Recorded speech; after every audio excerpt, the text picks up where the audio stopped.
Welcome back to another Sport Untold episode. Today I'm joined by Jamie Baulch. Thank you for joining me, Jamie. I really appreciate it. We're just going to kind of get into a little bit of an introduction to start with. I mean, you've achieved so much. So I got here, part of the men's 400 metre relay team that won silver at Atlanta, the third fastest Welshman of all time, double world champion. You still hold the indoor record for the 100 metres. That's right. Still hold it. And you're one of only 12 Welsh athletes to have won an Olympic athletics medal. Just some of the things. Firstly, I just need to ask straight away, what was it like to be at an Olympics? You know what? When you read stuff like that, I'm like, wow. Because I'm older now, I'm like going, well, that was all right. At the time, you just do it. But so to go to an Olympic Games, it was just fantastic. When you're an athlete, when you're a kid, I remember when I was 10 years old, a guy called Daley Thompson, one of the greatest British athletes ever, decathlete. He was in the LA Olympics. And I remember seeing him, and he's mixed race, and I'm adopted, right? And he's mixed race. And my mum and dad who raised me are white. And I remember seeing this guy on telly when I was 10. I remember going, that guy could be my dad. Yeah. Right? And I went, I want to be like him because he looks similar to me, and my mum and dad who raised me don't. And it was at that moment I went, I want to go to an Olympics. And what was it? X amount of years later, 1996 was my first Olympic Games. I eventually got there, and it was magic. I mean, it was brilliant. Absolutely loved it. Was it kind of when you got there, it was a bit of a realization of, I'm actually at an Olympics now? Yeah, it was. Like, the thing is, like, I was 23 when I was at the Olympics. And at the time, I thought you feel you're a lot older. But it's only now I am old. I like going, hang on, I was a kid at that Olympic Games. I'm thinking, I'm running for Great Britain, representing Great Britain in the 4x4 relay as a kid. Yeah. And I'm thinking, it's a lot of weight on your shoulders. But because everyone else was roughly my age group, you don't really see it at the time. No. And And I kind of want to go into a little about building up to Olympics. How do you train for an Olympics? How does that even come about? I know, yeah. Well, it's funny, one day you're the best kid in your school in sports day. Then the next thing you're the best in your club, which was Newport Harriers. Then you become the best in Wales, and then the best in Britain. And before you know it, you're on the Olympic rostrum. I mean, obviously it doesn't happen for everyone that way. And I know I'm one of the chosen few, I suppose, which I feel very privileged and lucky for. But it's hard graft, training, perseverance, not giving up. I'm like, like when you saw me just now, you must have saw me and said, go on, look at this guy. He's like Lord Farquhar from Shrek, I'm like the shortest athlete out there. And you must have thought, how the hell has he got an Olympic medal? And it's just hard work. Yeah. What is going through your mind when you actually step on the track for the first time? It's at an Olympic Games, 100,000 people. The cheering's immense. Maybe 1 billion people watching on TV. It's kind of scary, but the bit is the same. At the same token, it's scary, but it's also really, really exciting. Yeah. Like in life, like you wake up and we're not always present. We're not always in the now. We're either thinking, I've got to do that, or I haven't done this. And I can tell you now, when you're at the Olympic Games, you're not thinking of what's happening tomorrow, or you're not thinking of what's happening in the past. You're just in that moment. And being in that moment, being amongst all of that is just brilliant. Yeah. And is it like a feeling of being proud to represent your country as well? Oh, yeah. I loved representing Great Britain. I remember when, I got picked for the team. You get a letter comes through your door, envelope, and this I opened up the envelope and it said, Jamie Baulch, you were cordially invited to the Olympic Games to represent Great Britain in the 4x4 relay. I mean, that is probably one of the most special days, especially when I was with my mum and dad and I opened that letter with them. They had been there on the journey with me from when I was 10. So very, very lucky, and a great moment. As well as the Olympics, obviously we'll come back to that, but you're also part of the Commonwealth team. You won bronze in 98 and silver in 2002. Am I right? Yeah, that's right. How was the Commonwealth Games? Because a lot of I spoke to a few people on the course and people that have worked at the Olympic Games on my side and the broadcasting side, and they've all said what a good competition it is. What do you how's your experiences with it? Commonwealth Games is far better than the Olympics. Okay. The Olympic Games is the pinnacle of all sport, right? And to get an Olympic medal, brilliant. But the Commonwealth Games is a lot more fun. Okay. You're representing Wales, and I'm a very proud Welshman. So when you wear that red vest, you know, it meant more than representing Great Britain. And you know, my first Commonwealth was in Canada in 1994. That's how long ago it was.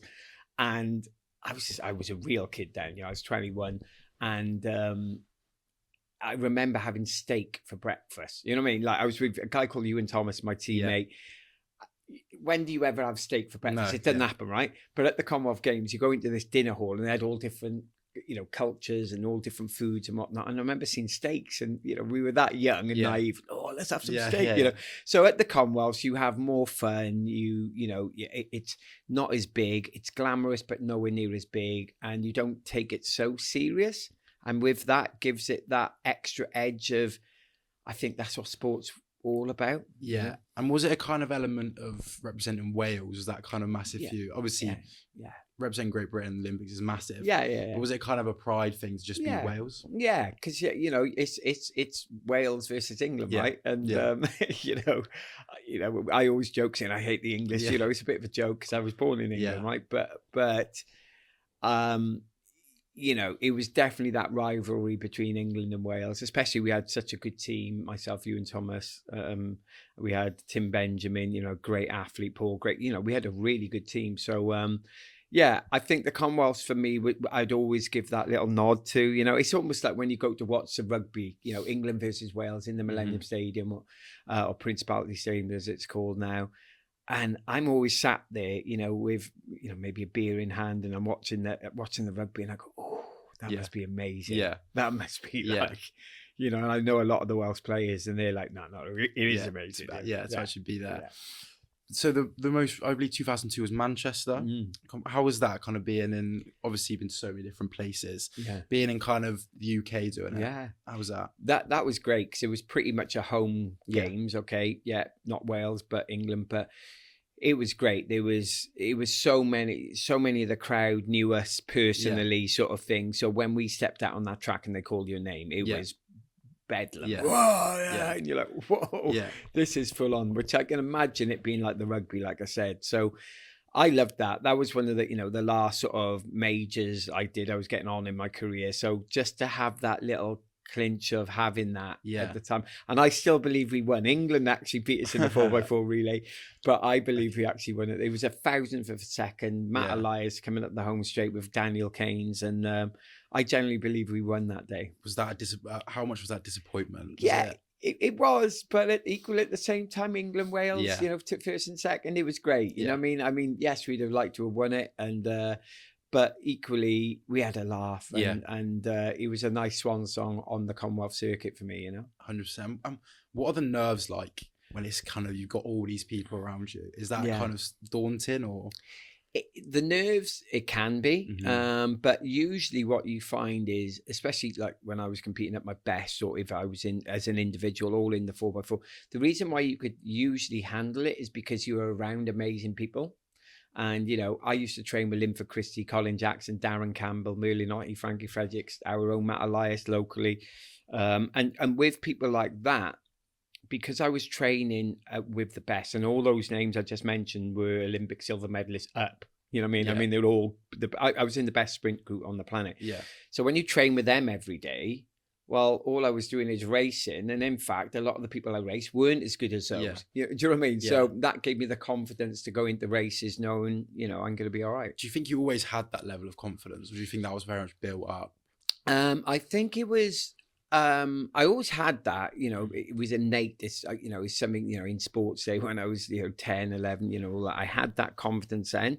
Not cockiness, but confidence. It's a slight difference of being confident and not overshooting, and people are like, oh, who's this guy, you know? I think you've got to sort of have that, but when you're surrounded by those people, it does give you that little bit of a lift and a little bit of a boost, and you learn off those people. You know, you see how they act in training. You know, I used to live with Colin and all the rest of the group. We used to stay in his house in Australia. We used to stay in his house in America, in an apartment in Australia, and you know, when you're surrounded by these people every day, you just learn those 1%, you know, and there's those 1% which make the difference. And obviously you're always learning off other people, do you know what I mean? So how is it kind of, you've been, as I mentioned earlier, you've been to so many different countries to compete. What is it like to have that as your job? Do you know what I mean? Amazing. Yeah. You know, I'm 51 now, and I've got a job now, you know, and I had a job then, you mentioned it, but it didn't seem like a job. It felt like a glorified hobby. Yeah. Do you know what I mean? Yeah. I mean, waking up every day, going to a track, warming up for an hour, having a laugh with your mates, doing a little running session. Yes, they were hard. Let's not skate over that, being sick most days from pushing my body so hard. But what an amazing job. And you get paid for it. I'm like, there's nothing better. I often say that with obviously football. I'm very football heavy. I always say that how footballers can have complain about what they do, because it is the dream job. You're literally doing what you love and getting paid for it. Kind of going back to the start a little bit, I kind of want to talk about your beginning into athletics. Can you just tell me kind of what age you thought, actually, this is something I really do want to pursue?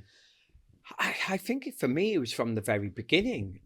So how I got into it, he was my headmaster in school. He was a runner, and I used to go to a school called Hentless Junior School near Cwmbran.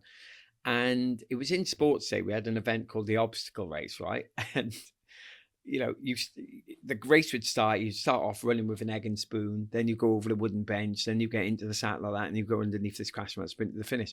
Anyway, cut the long story short, I won the race twice. I went twice as fast as every kid in the whole school. In fact, my headmaster said, Jamie, go back to the start, because he felt I cheated on something. So I had to go all the way back to the start, do it again, and still won. Okay. So I was really quick, and I always knew I was quick. And I went to my running club, and I think I won the Gwent Championships within my first couple of months of running. You know what I mean? So I was county champion for my age like that. So I went being fastest in school to county. So that helps. That really helps by being decent straight away. Yes, it was other kids loads faster than me as well. When you're 11, when I was 10, 11, 12, 13, 14, 15, those sort of ages, informative years, you'd always get the kid who's like 13 and he'd have a moustache. You remember that guy in school? There was always a few. It's always the moustache man. Yeah, it's always that guy who's like, Jamie. Like, how old are you, mate? I'm 12. Yeah, so you can't be 12. Yeah, do you know what I mean? You're like, and they would always be those kids who would beat me. And, when I got to 15, 16, 17 and you would mature to their level, that's when I really kicked their butt, you know what I mean? And they fell by the wayside because they were used to winning because of their maturity. It wasn't that they were really, really talented. It's because they were more mature than everyone else. And because I used to get my butt kicked all the time by those people, it actually worked in my favor, because when I started beating them at the right age, it gave me that confidence to then. So it was about 16, 17. I went, I can go all the way here if I just keep going. And that's what happened. So you're saying it's a bit of a mental thing of kind of almost wanting to be the best kind of thing, of just like you see these people that are beating you to think, I want to do better than that. Yeah. And it's funny because I lost a lot when I was a kid. I would come second and third and fourth because I was always gracious in defeat. And I think that is one of the keys to success, is you've got to be gracious. You've got to be able to take defeat. And I saw loads of athletes, by the time you got to 17, 18, 19, they would fall by the wayside. They'd go to university, they'd meet loads of women, they would suddenly start drinking beers, blah, blah, blah, or whatever it was. But because I was on that path of, hang on, I've learned what it's like to lose. I'm starting to win a bit more. The successes of winning, I felt, overshadowed having a beer with my mates, because, you get to 17, 18, 19, those sort of ages. And I thought, oh, hang on, if I carry on here, I didn't know what the outcome was going to be, but all I knew, it was, this is good, and I speak to my schoolmates now and they say, oh, Jamie, your life has been, and I've been really lucky, but luck has come. I say it as luck. It's you've got to be lucky that you don't get injured. You've got to be lucky that you are in the right spaces and places. There's no such thing in luck as hard work and talent. You've got to put the work in as well. So it's a bit of a double-edged sword. So it's great, And do you kind of think that, getting somewhere to that level, do you think that was Do you think you kind of missed out on certainly the social elements, or do you kind of think, you know, you can look back and say, oh, you, as much as you have achieved, do you ever kind of think I could have gone the other way? Oh, easily. And I know lots of people who went the other way. I'll give you a prime example. I must have been about 18, 19 years old, that sort of age group. And Michael Jackson was playing in Cardiff. Okay. And he only played the once in Cardiff. And he played in Cardiff, and everyone in my training group went but me. Wow. I'm the only one in that training group who got an Olympic medal. Wow, yeah. Did I miss out that day? Yeah, of course I did. But if my training group were to be sat here now and all of us saying, would you want to have gone on to win Olympic medals and this and that and blah, blah, blah, would you have missed that concept? Of course they would. Like, whatever they say, you know, like, I've been in places which supersede going to that concert, even though, yes, I missed it, but I did. I remember being at the Brits Awards, for example, and I only got to go to this Brits Awards because I'd won medals. And I remember meeting Prince, the musical artist, right? You know what I mean? I'm thinking, hang on, what's going on? Lauryn Hill, the you know, the amazing artist from the Fugees back in the day. I was in the VIP, and she goes, hey man, you're the 400-meter runner. No way. And I really fancied Lauryn Hill at the time. I was like, what? Me? Like, and she knew who I was, you know? And it's those type of things. You think, well, did I miss out? Yeah, of course I did. Of course I missed out on lots of things. But because of what I did then, I'm still doing amazing things now because of it, you know? And, you know, I feel very privileged and lucky for that. That's crazy to say. But do you think you kind of, when you're in that moment of saying, I'm the only one that's not going to go to this, was that in that moment where you kind of driven by the fact I'm going to get to this point at some point? That drove me more. Okay. You know, that made me go, all right, I'm missing out now. And I remember I was hurt. I remember going to that training session that day, and I was sad. And the following week they all came, oh my God, Michael, and I was, don't get me wrong, I wasn't going, oh yeah, well done. I was hurting, and I was a bit upset and disappointed.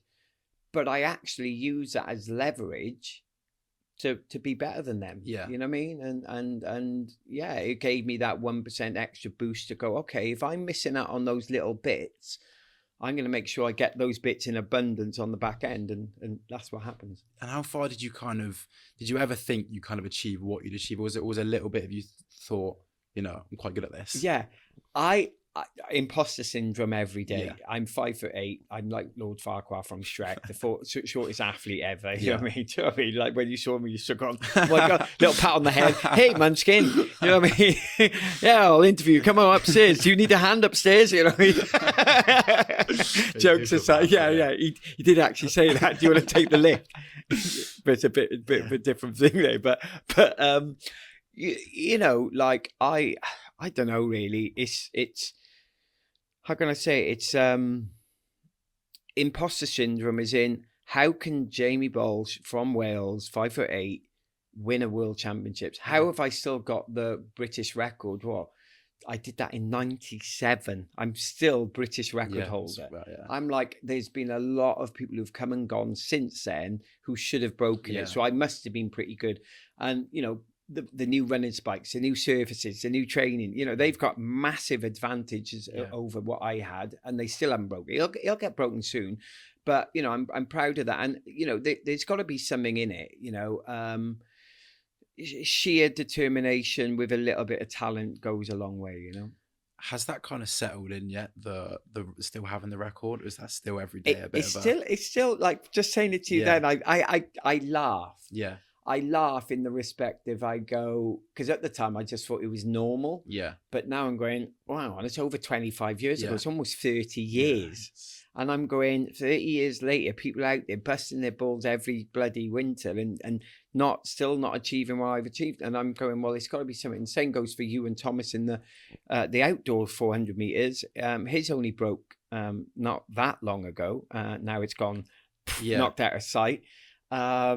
By somebody who's very talented, but they have, like I said, and there's no disrespect to the current athletes, but they have got a lot of added advantage now. 100%. And you honestly talk about like so much success. I kind of want to talk a little bit about, I spoke to a few people, you know, I've done really well, especially on the broadcasting side of stuff. and it's quite hard to stay grounded sometimes. How did you kind of realize that did people start treating you a little bit differently when you got to this level of success? And how did you kind of stay, humble and grounded? Yeah. So you get treated differently, still do, which I find bizarre. Yeah. And we've chatted before this interview. Like I would like to think if you knew me really well, you go, that's Jamie. Yeah. Like it's no act. Like it's not like, to me, the reason what keeps me really humble and grounded is, one, my parents. Yeah. Two, and this is maybe more important than one, is I ran the 400 meters faster than you. Yeah. Right. That's it. Yeah. If you really break it down, well, there's nothing special in that. Yeah. Yes, it is because I ran faster, but it's nothing. Let's be real. There's doctors, nurses, police officers, people looking after us with war and all that. It's some serious stuff going on out there, and those people are really looking after us. So for me, all I saw myself as a modern day entertainer, a gladiator. That's all I was for people at home clicking on the TV. Oh, look, there's Jamie, and that's it. So I never took myself too serious. Yeah. I don't like it when I do see that. When I do see ego in front, I'm like, really? What, you think you're better than that person because you can run faster? Get a grip, mate. Yeah, it's funny you mentioned that, actually, because I saw an interview where you said that athletes do take themselves a bit too seriously now. Yeah. So why do you think that is?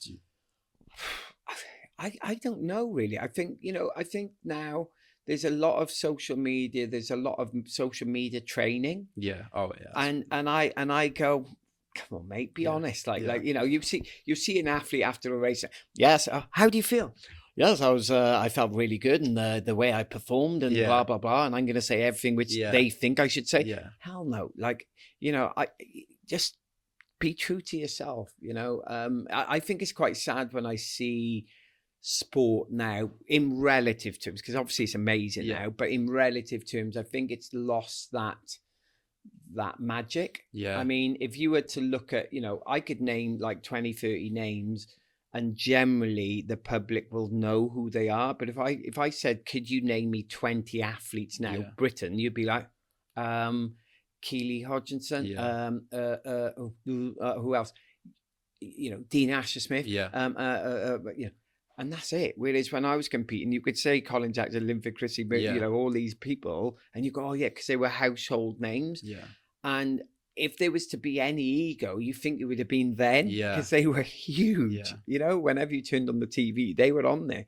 But no, all my mates, and I call them my mates because they are my mates, they're just cool people, I mean, even you got that one. Obviously, you mentioned how we spoke before, and I said to you, I'll send you over some, because you're like, don't bother, it's fine, it's whatever. And that's when I kind of realised, because obviously, why do you think it is the kind of switch now where athletes are so trained and it's so robotic about what they answer?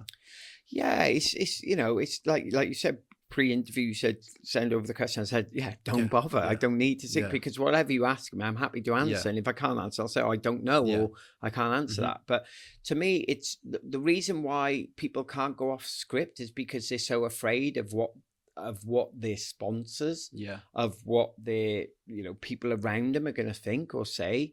But I think because of that, it's lost its magic, and because of that, there's the reason why there's no attention on our current athletes like it used to be is it's a few factors. One, there's a million channels on TV, and there's social media, and there's all the other bits which come with that. When I was competing, there's only 4 or 5 channels on TV. That was it. So on a Saturday, you would turn on the TV, you'd have to watch us because you wouldn't have Netflix, you wouldn't have all the other bits and bobs. And so I understand that too. But that makes it even more important that the athletes become themselves when they're on the TV. Because if you know everything that the interview's going to, if you know what the interview's going to ask and you know what the athlete's going to say, you're not going to watch it. No. Do you get what I mean? Like, you're just going to go, oh God, I know what they're going to say after this race. So, let me flick over. Hey, do you fancy watching, whatever? Because I know what they're going to say after this race, And do you kind of find the people when you were racing with, they were kind of more adjusted to that mindset as well? Everyone around you was kind of the same. Why would we give such robotic answers? Yeah. Well, I remember one thing, just to show you the level of, I'm just going to say it. I remember one interview. We came off the track, and the interview said, "How do you feel, Jamie?" You know when they interview the 4x4, they have them all lined up in a row, right? You've seen it on TV. Well, I said, yeah, it felt great, blah, blah, blah. Yeah, it was brilliant. And then they went to Ewan Thomas. They said, Ewan, how do you feel? And he went like that. And he said, I felt like a fat bird in a disco. He said, he goes, I'm sweating like a fat bird in a disco. That's it. I'm sweating like a fat bird in a disco. Like, wow. Yeah. You could, like now, you know, if he said that front page of the paper, what's wrong with people, fat girls sweating in a disco? You know, what's going on? You were an outrage. Yeah. You know, and was it the right thing to say? No, but it was something he felt at the time. It had a laugh. It was a bit of joke. He weren't really being offensive. It was just something, and that's the way it was. And you know, I think now everything is so PC. Yeah. Everything is so, you know, running down that line, and I just think it's boring. I think it's quite sad, really. Do you think that kind of helped people to get behind you when you were going to these events, showing that personality? Yeah, 100%. Like even now, like when I go down the street wherever I am and somebody recognizes me or wherever, they come up, oh, we used to love you, and you know, keep, you know, and I do regularly keep the same day, because I know it's authentic. You know, when things are so scripted, you actually don't know the personalities of these athletes anymore. Like I don't, you know, and I don't mean this in a disrespectful way to them, because I'm sure that all of them are lovely people. But if it's very staged and very and it's not organic, and you know it's a bit scripted, well, you know, the reason why I think we were so known is because people would sort of see your personality shining through, you know, and I think that is something to be said. Yeah, 100%. I do agree. And you just mentioned then about people stopping you, you know, is that something you'll ever get used to? Or is it something that's still, every time it happens, is like, wow? No, you get used to it. But I'm luckily for me, I'm not like, if I was to use, say, Colin Jackson, I mean, really famous face. Everyone knows Colin's face. He's still on the BBC, so he walks everywhere. So the attention he gets to me, mine's far. I feel very lucky because he gets it constantly. He can't, if he was to go out in Cardiff to a bar and have a night out on the Lass with his mates, he couldn't, because he would be in, you know, everyone would come up. And Colin doesn't really drink. If he was to drink, and you know, it's awkward. It's just so. Whereas I can go out, I could see you out, James Baulch, right? I want to be a mate. Yeah, come on. It's not. It's just I'm on the tipping point of it being a pain, but it's not. It's just perfect. You know what I mean? I feel it's enough to kind of. It's enough. It's enough to go. I can go straight into the front of the queue. Yeah, works when you want it to work. Yeah, it works when I want it to work without looking like I'm a dick. You know what I mean? Kind of leading on to that, I kind of want to talk a little bit about life after athletics. Because obviously you retired in 2005. Yeah, am I right? How was that transition from athletics, you know, to the real? Tough. Really tough. I think if you to speak to most athletes or most retired sports people, it's tough because you have a routine from when I was 10 right through till the end of my career, where you're surrounded by people, you're in a certain field, and then you go out of the game. And it's not like football. We touched upon it early on. It's not like footballers where, you know, you retire and, like, let's just use a real big footballer like Gareth Bale. Gareth Bale hasn't got to do anything else in his life ever again, except go on holiday, you know, eat really nice food and be in very lavish places constantly. He would, for him to blow his millions, you'd have to be an idiot. You know what I mean? That's not going to happen. In track and field, we don't earn the same amount, nowhere near that. So unless, you know, you're a Linford Christie or something, he earned very good money, but even then you'd have to be careful, and even Usain Bolt would have to be careful. But, you know, the footballers are, you know, 600, 700 grand a week, you know, sort of foolishness, you know. So my point is when I retired, yes, I did all right, but it weren't a nest egg where I could do nothing for the rest of my life. So the hardest bit for me is then trying to get into something when I didn't go to university because my athletics took precedent. It was not important to me, uni. And then you've got no skill set to fall back on. You're like, oh, hang on, I'm mid-30s here. What am I going to do? You know, so it's tough. It's crazy you say it, because obviously I feel like sport is one of the only industries where, you know, you get to 30, 40 and it's just like, that's it. Yeah. So it's then trying to find something to fill after. Was it kind of a natural progression to kind of go in to the media side and all that after it? Yeah, well, I was very lucky during at my athletics career. I had my own TV show called Energize. I was very popular on TV. I think I was on Question of Sport every other week. You know, I did more TV than anyone else I know. You know what I mean? Like at that time, I was doing so much. I was sponsored by De Beers Diamonds, Tag. I was doing. I remember Yves Saint Laurent. I was sponsored by them. I turned on the Christmas lights in down in London, and you know I was doing bits which no other athletes were doing. That's why somebody like Lauryn Hill knew I was, because I was so on the TV. When I retired, I could have got into TV a lot, you know, like you see the Colin Jacksons of this world and maybe the Denise Lewis's and whatnot. Not saying I could have done that job, but I was definitely favourable for doing those things, but I didn't want to do them. I just thought I can't be bothered with the public eye. I want to just do something normal. And I did. I just totally removed myself. Looking back now, I'm a granddad of 2 and I'm 51. I do go, oh, I should have kept in it a bit more, because like I said, you know, going, you know, when you're out with the boys and you get straight to the front of the queue. Yeah. I think if I was doing that a little bit more publicly, I'm definitely at the front of the queue. Like, you know, you don't always get what you want, you know what I mean? But it's so, yeah, it's a tough, steep learning curve and a tough one. Why do you think you did at an earlier stage in your career? Why do you think you did love doing TV so much? I never took myself too serious. Yeah. And most of my competitors and most of the athletes around me, if you were to chat, if Colin Jackson was sat there, he'd say, I took it too. He said he would tell you he took his career too serious. Yeah, and he would say to you, I wish I could have enjoyed the ride. He was so concerned about being number one, maybe the enjoyment weren't there. Yeah. Now he looks back and goes, well, damn. No, me and Darren Campbell were enjoying every day. Yeah. Like, woohoo! Yeah. You know, I was doing all stuff. I was out. You know, yeah. I was doing. So I was like, well, I look, but I think, how the hell did I make it? Because I was out. You know, I was having fun. And so, to me, the reason why I had so much fun is because I realized athletics is a luxury. I realized I was in a luxurious position, and I enjoyed the crowd.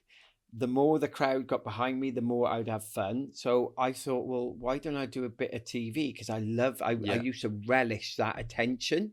And looking back, I've got a bit of a serious side note is, why did I relish that attention so much? Because I was adopted. I wanted my mum to see me. Yeah. You know, if you think about what I'm saying now, like my mum didn't know who I was and I didn't know who my mum was. Yeah. So the more I was on TV, the more likelihood I felt that my mum might, my birth mother, when I say my mum, my birth mother might be able to see me. And I think it was a little bit of subliminal, I want to show this woman who I am. Yeah. And the more famous I am, the more I'm on the TV, the more likely she's going to see me. So you think do you think that was subconsciously what drove it a lot more than obviously, you know, you had the personality to be on TV anyway. Yeah. But do you think that was kind of a big factor for you? Yeah, definitely. And I didn't know it at the time. Yeah. Definitely didn't know it. And I would only say I've known it over the last X amount of years, like 5 years, maybe a bit longer than that. But I certainly didn't think that at the time. But now I go, God, what was the underbelly of all this? All right, my mum, I was trying, you know, and I subsequently got to meet my mother, my birth mother. Unfortunately, she's passed away now, but I did a TV show in trying to find her, and very interesting, very interesting. I was going to come on to that actually. You won a BAFTA for it, for the documentary. What was it that kind of made you want to do that? What was the kind of underlying thing? Ultimately, growing up, I never thought of. My mum and dad, who've raised me. My mum's 88 in January, and my dad's 84. Just turned. They still around, and they're amazing human beings. If they were here now, you'd be like, oh my God, how lovely are they? You know, like that nice traditional family you see on TV. You know, like the films. Maybe more of the Americans. Have a nice day. You know, that sort of nice. They're a bit like that, right? They're lovely people, very grounded. I think what it was for me is I've got 2 children of my own. My oldest is 29, my youngest is 21, and I've got 2 grandkids. And I think it was, I wanted to know who my birth mother is, because when I pass away, I didn't want Jamie Baulch on my head. So I'm Jamie Baulch, great guy, Olympic medalist, you know what I mean? And that's it. I wanted, a mixed race. I'm half Jamaican. I've been brought up in a white world, so I'm like going, hang on, I want to know a bit more about my culture. My kids are my ex-partner. She's mixed race, so my kids both mixed race. My youngest son is pretty dark, you know what I mean? And I went, hang on, I don't know anything about me. Yeah. It's all well and good that I've ran, but who the hell am I? And so it was a little bit of that. I wanted to, on my headstone and family tree, I wanted to know a bit more about my birth family. Yeah. And how do you reflect on the whole experience? Interesting. Yeah. My mother was crazy in a lovely way. Yeah. I don't mean that in a horrible way. Like she was a great lady, you know what I mean? Like I I'm glad I was adopted, because it would have been, I think I'd have been running very fast away from the police if I had stayed with her. Yeah. And me and her spoke about it, so I'm Yeah. not saying anything which is out of line. It was great. It was a great experience. I'm glad we got to meet. We got to say to each other what needed to be said. Yeah. We got over that page. She was only meant to live for 6 months after I met her, but she lived for another 2 years. So we got to meet each other quite a lot. She loved Ferrero Rocher. I brought it down to her all the time, lived down in Devon. We had some good moments. It's really mad because when I look in the mirror now, most days I see my mother. Yeah. You know, because she's the only person I met who's older than me, who looks like me. But if you were to see my 2 kids, you go, oh God, there's Jamie's kids. Yeah. If they walked in here now, you go, oh, that's Jamie's Yeah. kids. Yeah. So it was quite nice to do that, and no regrets at all. No. And obviously winning the BAFTA, how was that for you? That was great, actually. You know, it was a really, the whole process of doing it, it was a very off the cuff doc. It was very unscripted. It was pretty much this, where I didn't know I was coming next. Cameras on, bang.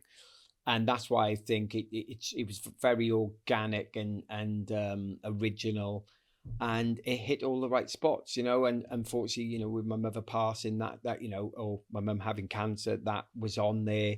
There was just moments which were in this doc, which for television purposes made it perfect. So you know, it was one of the greatest moments on doing that program. Was the BAFTA was great, but the bit which it was is after I saw my mum, after about 5 minutes of talking, I said to her, I said, look, when I first met her, I said, Mum, I said, do you call her Mum? But I did call her Mum. It was a bit weird. Teresa, I actually called her. Yeah. She I said, look, this isn't about me and you. This is about what we can do for adoption in this country. And I was in St. David's 2 about 2 years after the program. And I'm walking through, and some guy tapped me on the shoulder. Hi, James Baulch. I went, oh, hi, yeah. I thought he was going to talk to me about my running, right? I went, oh, yeah. And he goes, oh, I saw the documentary. Oh, and I had a lot of this. I saw the documentary. Oh, yeah, great. Did you enjoy it? Yeah. He said, because of you, see this girl here, we've adopted May. Oh, wow. Yeah. And I went, oof. You know, I had tears in my eyes when he spoke to me about it, because I thought, flipping heck, how many families or how many kids have we looked after because of that? So, that must be brilliant, really good for you. And that, so the BAFTA is the little icing on the cake, but the real core, you know, is the change we made. You know, little dent. Yeah. So you talked about kind of, you know, influenced other people. Is that kind of one of your bigger achievements? Do you reckon? Kind of say, if you know, in the people have stuff's changed for people because of that. Yeah, I think if a person can do something which can influence other people in a great way, that to me is far greater than any sort of medal sort of thing. It's not the medals I won or the bits I've done which people would deem to be good. It's the byproduct of that. Yeah. Do you know what I mean? Yeah. So the medal's just a piece of metal, right? But it's you know, it's the people you're helping. You know, my business now is Bid Aid, which is a silent auction company. We've raised millions for charity. Like, I have no idea how many lives we've ultimately changed by doing what I'm doing now. And all I know is we're changing lives and changing different outcomes to be positive. And that's what it's about for me. And I think where's the underbelly of that? I think it comes from me being adopted, my mum and dad raising me. If it wasn't for them, 100% wouldn't have an Olympic medal. So ultimately, it's from Marilyn and Alan, my parents, my mum and dad, who gave me that opportunity to be the person I'm meant to be. Yeah. Which then helps others. So it's a full, it's a circle, right? You know, they help me, I become the best, I help others, they help me, you know, it's this, and I love it. I genuinely love what I do, you know. I mean, that's a really, healthy thought process to have. You mentioned bid aid. You said that that's your greatest achievement, doing bid aid. Why is that? Why is it something you're so proud of? Because the reason why is, like, with track and field, it was talent and graft and grit and determination and surrounding myself with good people to enable that. With bid aid, there's no help. Yeah. there's no talent as such. It's just pure hard work. Yeah. I've developed something from nothing to make it to what it is now. And I'm not saying it's changed the face of the world. It's not like the Apple bloody iPhone and all that. But in my small way, it's when you're very good at something, you've got an innate talent, which was my track and field, then it comes part of the territory that you become good and you get the medals. But when I never went to university, and I'm doing all this artwork, and I'm seeing, we did an auction 6 weeks ago, 2 months ago in LA, and it raised 1.3 million. Well, that's 1.3 million, which is going to that charity, which wouldn't have happened if I hadn't got involved. And I'm thinking, that's just one gig, and the people whoever's going to get the benefits of that, then that's why it's a big achievement, because it's bigger than just going on the roster and going, look at me, me. No, this is far bigger than me.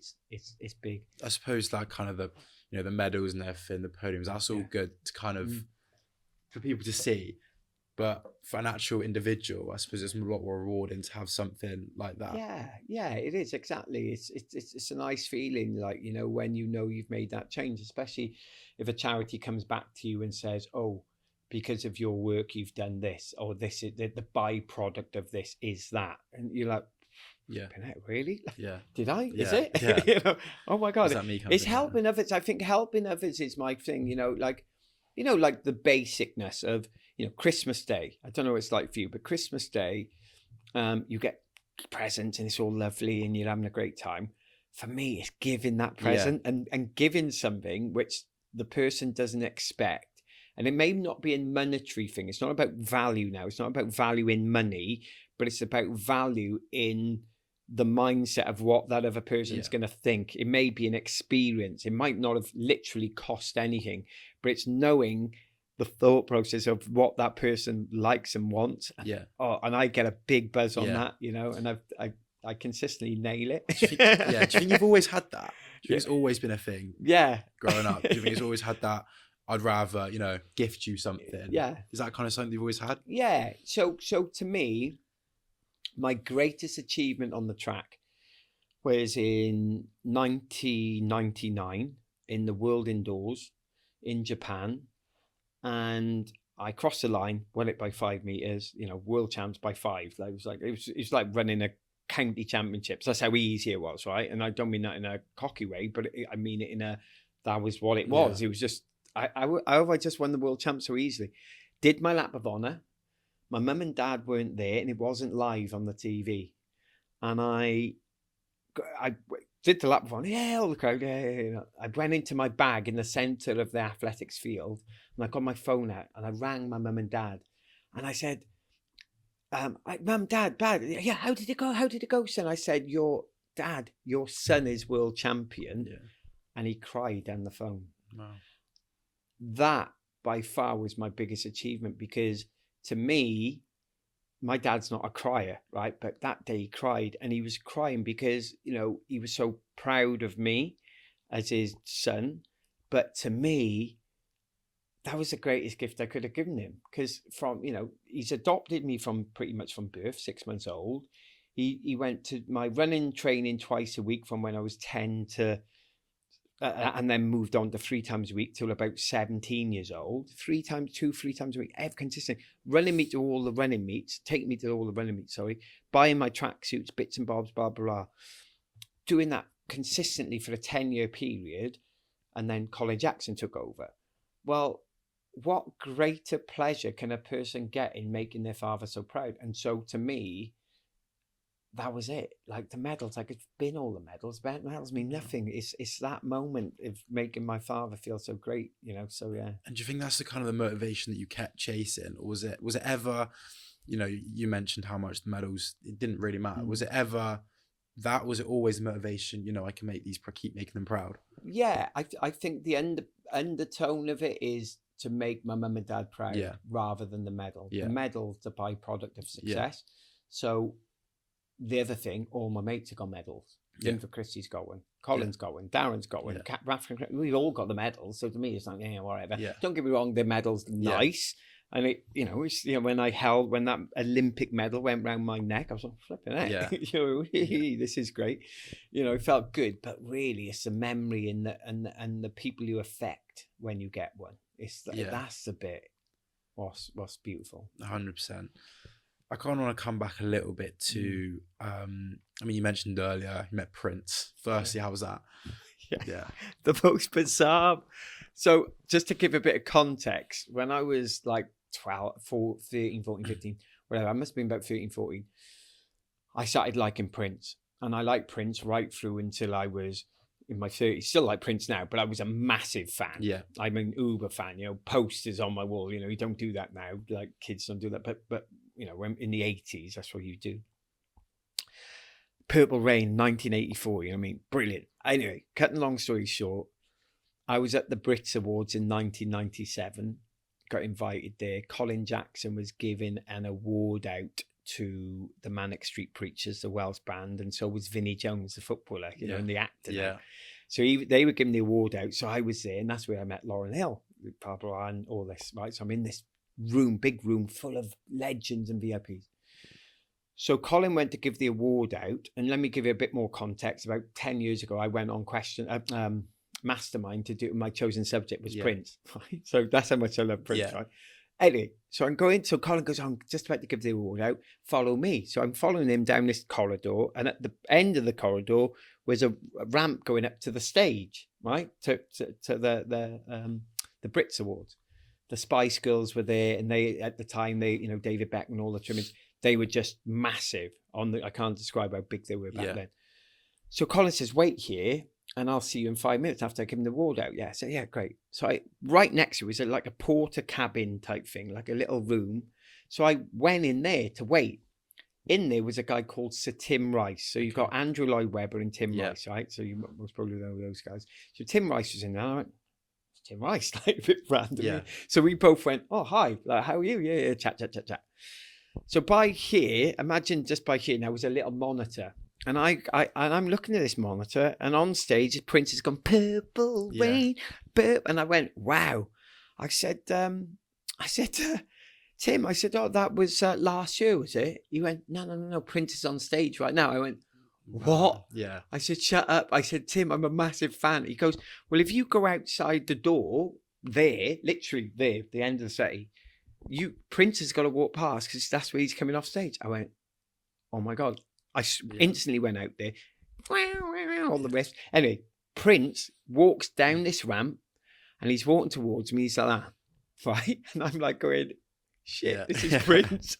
So like, this bouncer, big black guy, goes to put a coat round him, and Prince just goes like that. He didn't say, don't put it on. He just went as if to go, I don't want it. It was a really weird move. He comes right next to me, puts his guitar down there, as close as this. Prince is looking at me, I'm looking at Prince, right? He's tiny. I'm Lord Farquaad from Shrek. I don't know who he was because he was tiny, right? And he had his heels on. So I'm looking down on him and I go, I've lost it. I've lost my voice because I'm starstruck. Yeah. And I went, so he goes, like, looks at me like this. He's that close. He looks at me, puts his guitar down. I'm going, He walks off. As he walks off, he looks back at me, chuckles, the Prince little cute little smile he used to have, and then goes off. I'm going, because I'm just on my own. I get my phone out and I ring my ex-partner. I go, yeah, this is the man. Yeah. And she's going, what's wrong? What's wrong? Yeah, Prince. Prince. Like, and I'd lost it. Yeah. I actually, so that was my encounter. So when I said met, it was an encounter rather than a meet. That's the only time I ever was in his presence. I went to loads of concerts with his, but in his presence like that, He's the only person I've ever been starstruck with. Really? The only person I met, the Queen. I remember at the Brits, not the Brits Awards, the Sports Personality of the Year Awards. I remember Sports Personality, 1999. Jamie. Who's calling me now? Somebody shout my name. Turn around, Ryan Giggs.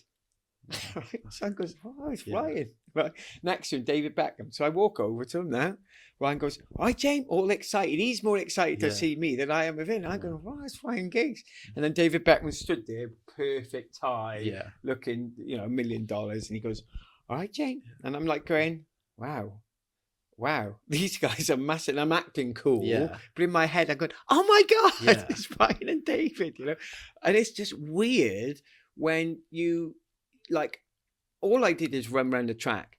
And when you meet these people, you think that they're not going to know who you are. Yeah. But they're watching you like you're watching them. Yeah. Do you know what I mean? Like, I know, like, David Beckham's global super, but if he's into athletics, he's a fan. Do you get what I mean? And like I said, at those times, so it's been a weird thing, over the years. You get to meet these hobnobbing around these places. I remember seeing Jay-Z in a nightclub once, like years ago, and Jay-Z goes, hey man, you're the 400-meter guy, blah blah blah, and I'm going, whoa, that's gotta be that's Jay-Z. That was pretty cool. I was like, that's Jay-Z. You know what I mean? And it's weird. It's weird who are fans of track and field. Yeah. You know what I mean? Do you feel that kind of when you actually meet these people, you see them on screen and everything, see everything they do. When you actually meet these people, that all kind of goes away a little bit. Yeah. Mostly 99% of the time, you meet them and what's weird is they're looking at you like you're looking at them. Even though, David Beckham's global, Jay-Z's global, Robbie Williams, I remember meeting Rob, some of these people are massive stars. But what I'm saying is if they're a massive track and field fan, they're like I remember meeting in Waitrose about 6 months ago now, so not long ago, James Dean Bradfield, who's the singer of the Manic Street Preachers. Yeah. So we're just there, he's in the milk section, right? So I went, oh, James Dean Bradfield. You could see from the side, I went, hey, James, how are you?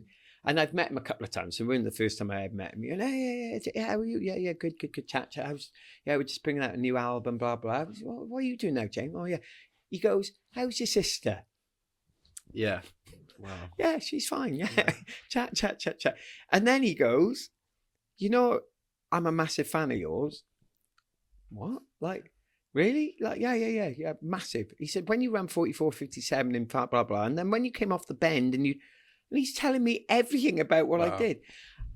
It's weird. It's a really weird thing. It's lovely because it's quite endearing, but it's quite strange at the same time. And ultimately, like I said, all of the people I've just mentioned, we're just glorified people doing a job which so happens to be on TV. And that's it. That's all it is, Do you kind of find that, when you're at these events, you said you're at the Brits, the BAFTAs, do you kind of find yourself to kind of immerse yourself into that celebrity presence then, or do you still kind of, as same, stay quite grounded? You've got to act grounded in that environment, because if you say you get kicked out. I think at that point when I've been in those real big presence of greatness, then you just automatically act cool because they're acting cool. Oh. So, when you're surrounded by, those people, you just automatically act cool because I think it's that unspoken rule. Like, we're all cool here. Yeah, everyone cool. Nothing to see. Nothing here, nothing to see. And everyone's cool. I mean, everyone in that environment has all gone from there to there to there to there to maybe Beckham, Jay-Z to stardom. But they remember when they were there. Yeah. They do. You don't forget. You know what I mean? Like people, I see people from my school. Oh, James, at Christmas time, I'll go to my local village where I used to grow up, and I'll be in the pub, and they're, oh, James, how's it going, John? Yeah. Oh, you remember who I am? I'm like, John, I was in your class, mate. Like, what are you on about? Yeah. But people got this perception that things change. No, it's not. It's just, you may work in university now, you may be working with 30, 50, 40, 50 different people, come across 80 people in your environment in this course in the surrounding areas. Well, David Beckham, Ryan Giggs, Jay-Z are just in that peripheral of my 80, if that makes sense. I know it's expansive, but you know what I mean? It's the same sort of thing. Yeah.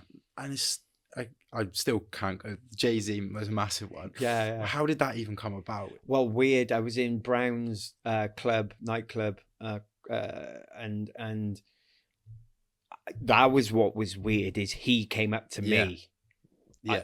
It's not like, oh my God, there's Jay-Z, or hey, yo, bro, Jay-Z, bro, yo, bro. There was none of that going on. It was, hey. Yeah. I went, and he said something on the lines of, when you're in the city, come and sit, you know what I mean? It was when he didn't just go, yeah, move on. He was like, I did have a buzz on that. I can't be honest. I'm not going to lie. Not in front of him, but afterwards, I was like, wow, did you see Jay-Z? You do, certain people you do lose it for, just because. I just kind of want to, a bit conscious of time, I want to kind of go into the future now. What is now kind of your aims going forward? Obviously, you've got the bid A stuff, which is going really well. What's your kind of plans now? To carry on doing bid aid, expand it. Hopefully, we're going to be launching in Dubai soon, so I'm excited about that. Going over in the new year just to get that set up.